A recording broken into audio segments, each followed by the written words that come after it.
بسم اللہ الرحمن الرحیم،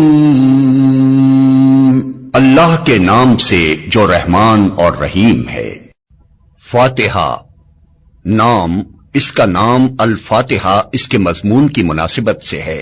فاتحہ اس چیز کو کہتے ہیں جس سے کسی مضمون یا کتاب یا کسی شے کا افتتاح ہو۔ دوسرے الفاظ میں یوں سمجھیے کہ یہ نام دیباچہ اور آغاز کلام کا ہم معنی ہے۔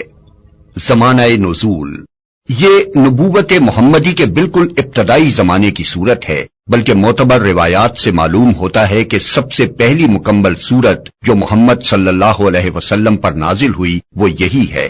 اس سے پہلے صرف متفرق آیات نازل ہوئی تھیں جو سورہ علق، سورہ مزمل اور سورہ مدثر وغیرہ میں شامل ہیں۔ مضمون، دراصل یہ سورہ ایک دعا ہے جو خدا نے ہر اس انسان کو سکھائی ہے جو اس کی کتاب کا مطالعہ شروع کر رہا ہو۔ کتاب کی ابتدا میں اس کو رکھنے کا مطلب یہ ہے کہ اگر تم واقعی اس کتاب سے فائدہ اٹھانا چاہتے ہو تو پہلے خداوند عالم سے یہ دعا کرو۔ انسان فطرتاً دعا اسی چیز کی کیا کرتا ہے جس کی طلب اور خواہش اس کے دل میں ہوتی ہے، اور اسی صورت میں کرتا ہے جبکہ اسے یہ احساس ہو کہ اس کی مطلوب چیز اس ہستی کے اختیار میں ہے جس سے وہ دعا کر رہا ہے۔ پس قرآن کی ابتدا میں اس دعا کی تعلیم دے کر گویا انسان کو یہ تلقین کی گئی ہے کہ وہ اس کتاب کو راہ راست کی جستجو کے لیے پڑھے، طالب حق کسی ذہنیت لے کر پڑھے اور یہ جان لے کہ علم کا سرچشمہ خداوند عالم ہے، اس لیے اسی سے رہنمائی کی درخواست کر کے پڑھنے کا آغاز کرے۔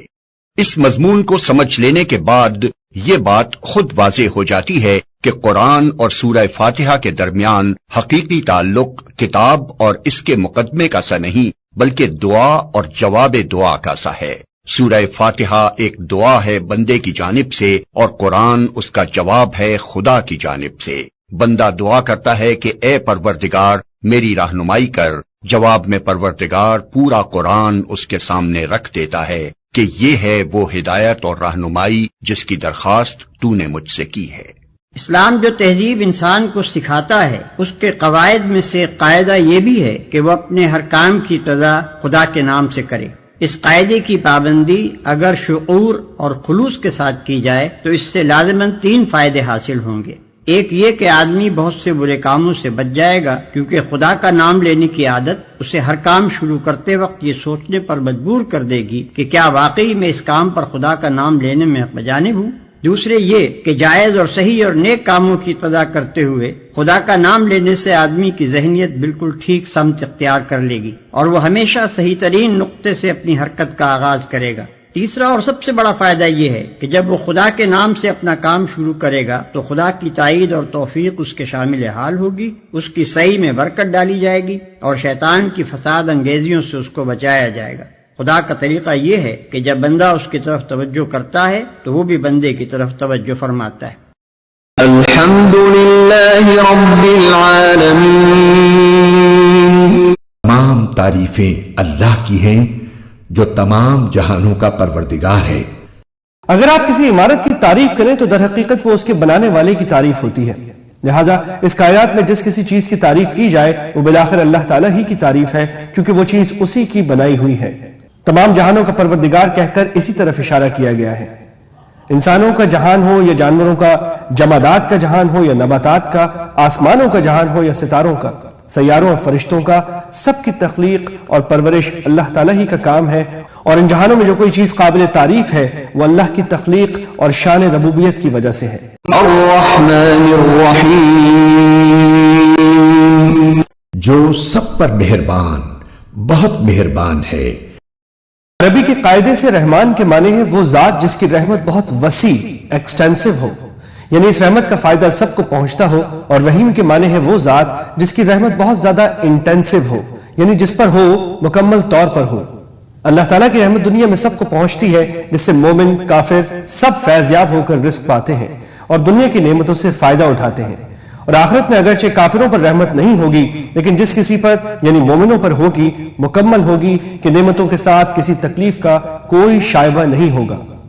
رحمان اور رحیم کے معنی میں جو یہ فرق ہے اس کو ظاہر کرنے کے لیے رحمان کا ترجمہ سب پر مہربان اور رحیم کا ترجمہ بہت مہربان کیا گیا ہے۔ مالک یوم الدین، روز جزا کا مالک ہے۔ روز جزا کا مطلب ہے وہ دن جب تمام بندوں کو ان کے دنیا میں کیے ہوئے اعمال کا بدلہ دیا جائے گا۔ یوں تو روز جزا سے پہلے بھی کائنات کی ہر چیز کا اصلی مالک اللہ تعالیٰ ہے، لیکن یہاں خاص طور پر روز جزا کے مالک ہونے کا ذکر اس لیے کیا گیا ہے کہ دنیا میں اللہ تعالیٰ نے ہی انسانوں کو بہت سی چیزوں کا مالک بنایا ہوا ہے۔ یہ ملکیت اگرچہ ناقص اور عارضی ہے، تاہم ظاہری صورت کے لحاظ سے ملکیت ہی ہے، لیکن قیامت کے دن جب جزا و سزا کا مرحلہ آئے گا تو یہ ناقص اور عارضی ملکیتیں بھی ختم ہو جائیں گی۔ اس وقت ظاہری ملکیت بھی اللہ تعالیٰ کے سوا کسی کی نہیں ہوگی۔ إياك نعبد وإياك نستعين اے اللہ، ہم تیری ہی عبادت کرتے ہیں اور تجھی سے مدد مانگتے ہیں۔ یہاں سے بندوں کو اللہ تعالیٰ سے دعا کرنے کا طریقہ سکھایا جا رہا ہے، اور اسی کے ساتھ ہی واضح کر دیا گیا ہے کہ اللہ تعالیٰ کے سوا کوئی کسی قسم کی عبادت کے لائق نہیں، نیز ہر کام میں حقیقی مدد اللہ تعالیٰ ہی سے مانگنی چاہیے، کیونکہ صحیح معنی میں کارساز اس کے سوا کوئی نہیں۔ دنیا کے بہت سے کاموں میں بعض اوقات کسی انسان سے جو مدد مانگی جاتی ہے وہ اسے کارساز سمجھ کر نہیں بلکہ ایک ظاہری سبب سمجھ کر مانگی جاتی ہے۔ اهدنا الصراط المستقيم ہمیں سیدھے راستے کی ہدایت عطا فرما، صراط الذين أنعمت عليهم ان لوگوں کے راستے کی جن پر تو نے انعام کیا ہے، غير المغضوب عليهم ولا الضالين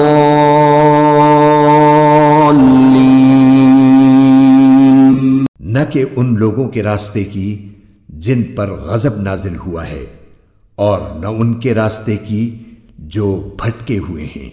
آمین۔